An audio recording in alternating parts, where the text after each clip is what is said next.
கிறிஸ்துவுக்குள் அன்பான அன்பு உள்ளங்களை இந்த நாளிலும் ஒரு புதிய வாக்குத்தத்தத்தோடு உங்களை நான் சந்திப்பதில் நான் மிக்க மகிழ்ச்சி அடைகிறேன்.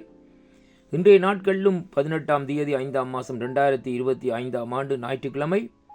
இன்றைய நாளிலும் வேத தியானத்திற்கு எடுத்துக்கொண்ட பகுதி 1 சாமுவேலின் புஸ்தகம் 12வது அதிகாரம் 16வது வசனத்தை வாசிப்போமாயிருந்தால் இங்கே சொல்லப்படுகிறது, இப்பொழுது கர்த்தர் உங்கள் கண்களுக்கு முன்பாக செய்யும் பெரிய காரியத்தை நின்று பாருங்கள் என்று சொல்லி இந்த நாட்களிலே சொல்லப்படுகிறதை பார்க்கிறோம். ஆம் பிரியமான அன்பு உள்ளங்களே, தேவன் இன்றைக்கு உங்களுக்கு முன்பாக நின்று செய்யப்போகிற ஒவ்வொரு காரியத்தையும் நீங்கள் இந்த நாட்களிலே தயவாக நின்று இந்த நாட்களிலே கவனமாக இந்த நாட்களிலே பாருங்கள்.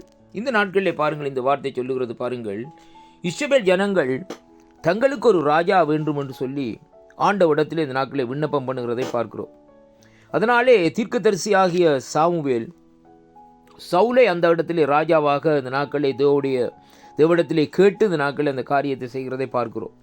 அருமையான அன்பு பிள்ளைகளே, அந்த இடத்திலே ஆண்டவர் இந்த நாட்களிலே சொல்லுகிறார் எப்படி என்று சொல்லி சொன்னால், இந்த ஜனங்கள் எப்படியாக என்றால் என்னை விரும்பவில்லை, தங்களுக்கு ஒரு ராஜாவை தரும்படியாக விரும்புகிறார்கள் என்று சொல்லி கர்த்தர் ஒரு மன வருத்தத்தோடு தீர்க்கதரிசியோடு இந்த நாட்களிலே பேசுகிறதை பார்க்கிறோம். அருமையான அன்பு பிள்ளைகளே, அதனாலே தான் அதற்கு பின்பாகத்தான் இந்த சம்பவங்கள் இந்த நாட்களில் நடக்கிறது. எப்படி என்று சொல்லி சொன்னால், இங்கே சொல்லப்படுகிற காரியம், இப்பொழுது கர்த்தர் உங்கள் கண்களுக்கு முன்பாக செய்யும் பெரிய காரியங்களை நின்று பாருங்கள் என்று சொல்லி இந்த நாட்களிலே சொல்லப்படுகிறதை பார்க்கிறோம். அருமையான அன்பு பிள்ளைகளே, பாருங்கள், தேவன் இந்த நாட்களிலே பாருங்கள் ஜனங்களை நேசிக்கிறார். இன்றைக்கு குமாரனாகிய ஆண்டவராய் இயேசு கிறிஸ்து இந்த பூமியிலே வந்தார். வேதம் சொல்லுகிறது, பிதாவாகிய தேவன் தன்னுடைய ஒரே பேரான குமாரனை இந்த நாட்களிலே அனுப்பி ஜனங்களை விடுவிக்கும்படியாகவும், ஜனங்கள் மீது அன்பு வைத்த நிமித்தம் அவர்களை விடுவிக்கும்படியாகவும், பாவத்திலிருந்து விடுவிக்கும்படியாகவும் குமாரனை அனுப்பினார் என்று சொல்லி இன்றைக்கு நாங்கள் பார்க்கிறோம். ஆனாலும் அனுப்பப்பட்ட ஆண்டவராகிய இயேசு கிறிஸ்துவை அவருடைய சொந்த ஜனங்கள் அங்கே ஏற்றுக்கொள்ளவில்லை என்பதைத்தான் இன்றைக்கு நாங்கள் சற்று இந்த நாட்களிலே பார்க்க வேண்டும். கர்த்தருடைய பிள்ளைகள், அப்படிப்பட்ட அந்த காலத்திலே பாருங்கள், இங்கே வேதம் சொல்லுகிறது எப்படி என்று சொல்லி சொன்னால், அந்த ஜனங்கள் அவர்களை ஏற்றுக்கொள்ளாத நிமித்தம்தான் இங்கே என்ன நடக்கிறது என்று சொல்லி சொன்னால், தங்களுக்கு ஒரு ராஜா வேண்டும் என்ற நிலைப்பாட்டில் இந்த நாட்களில் அவர்கள் செயல்படுகிறதை அங்கே காணக்கூடியதாக இருக்கிறது. கர்த்தருடைய பிள்ளைகளை, அப்போ அவர் தங்களுக்கு ஒரு ராஜா வேண்டும் என்று சொல்லி இந்த நாட்களில் செயல்படுகிற வேளையிலேயே அங்கே வேதம் சொல்லுகிற காரியம் என்னவென்று சொல்லி சொன்னால் பாருங்கள், அவர்கள் அங்கே சாமுவேலுக்கு ஒரு நெருக்கத்தை கொடுக்கிறார்கள்.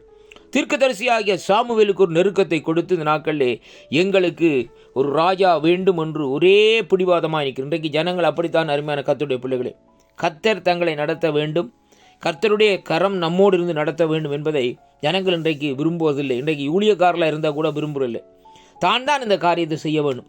இன்றைக்கு சபைகளிலே பாருங்கள், ஊழியக்காரர்கள் இந்த நாட்களில் தேவனுடைய சித்தத்தின்படி அங்கே ஒரு ஊழியரை நியமிக்கிறதோ காரியங்கள் இல்லை.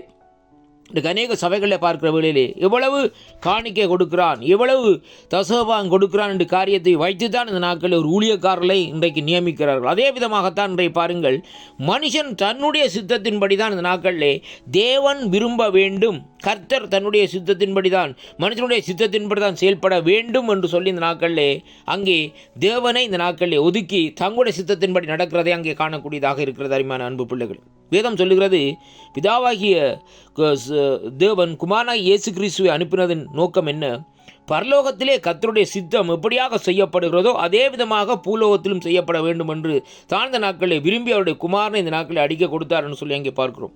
ஆனால் இன்றைக்கு மனுஷன் தன்னுடைய சித்தத்தின்படி ஊழியத்தை செய்கிறான், தன்னுடைய விருப்பத்தின்படி தன்னுடைய காரியத்தை செய்கிறான். இந்த நாட்களில் தனக்கே பெருமையை தேடிக்கொண்டே இருக்கிறானே ஒழிய தேவனுடைய சித்தத்தை இந்த நாட்களிலே செய்கிறதில்லை. கர்த்தருடைய பிள்ளைகளே, இங்கே சாமுவேல் தீர்க்கதரிசி சொல்லுகிறார், நான் வயசாகி விட்டேன் இந்த நாட்களில், ஆனாலும் இந்த நாட்களில் நீங்கள் கேட்டுக்கொண்ட பிரகாரம் உங்களுக்கு இந்த நாட்களிலே இந்த ராஜாவை ஏற்படுத்தி தரும்படியாக இந்த நாட்களே அந்த காரியத்தை நான் செய்கிறேன் என்று சொல்லி இந்த நாட்களை சொல்லி முடிக்கிறதை பார்க்கிறோம். அருமையான அன்பு பிள்ளைகளே, ஆனால் ஆண்டவர் தீர்க்கதரிசியோடு தெளிவாக பேசுகிறார், இந்த ஜனங்கள் என்னை நேசிக்கவில்லை. அருமையான அன்பு பிள்ளைகளே, அதே விதமாக இன்றைக்கு ஜனங்கள் தேவனை நேசிக்காதபடி இந்த நாட்களிலே ஊழியக்காரர்களை நேசிக்கிறதை பார்க்கிறோம். அருமையான அன்பு பிள்ளைகளே, ஒரு சிலர் சொல்லுவார்கள், பாஸ்டர் சொன்னால் அந்த காரியத்தை நான் செய்வேன் என்று. அருமையான கர்த்தர் சொன்னால் அல்ல, பாஸ்டர் சொன்னால் அந்த காரியத்தை செய்வேன் என்று சொல்லி சபைகளில் சொல்லுவார்கள். கர்த்தருடைய பிள்ளைகளே, அருமையான அன்பு பிள்ளைகளே, தெளிந்த புத்தியுள்ளவர்களாயிருங்கள். ஏனென்றால் இந்த கடைசி காலமாக இருக்கிறபடினால் வஞ்சிக்கிற ஆவிகளுக்கு இந்த நாட்களில் இடம் கொடுக்காதீர்கள். அப்படியாக வஞ்சிக்கிற ஆவிகளுக்கு இடம் கொடுப்பீர்களாக இருந்தால் இன்றைக்கு இந்த சவுலுக்கு எப்படியாக அந்த மரணம் வந்ததோ அதே விதமாகத்தான் கடைசி முடிவிலே இந்த நாட்களில் ஜனங்களுக்கு அப்படிப்பட்ட சூழ்நிலைகள் இந்த நாட்களில் ஏற்படும். அதனாலே கர்த்தருக்கு பயந்து கர்த்தர் எதை பேசுகிறாரோ அதன்படி செய்யுங்கள். கர்த்தர் உங்களை ஆசீர்வதிப்பாராக.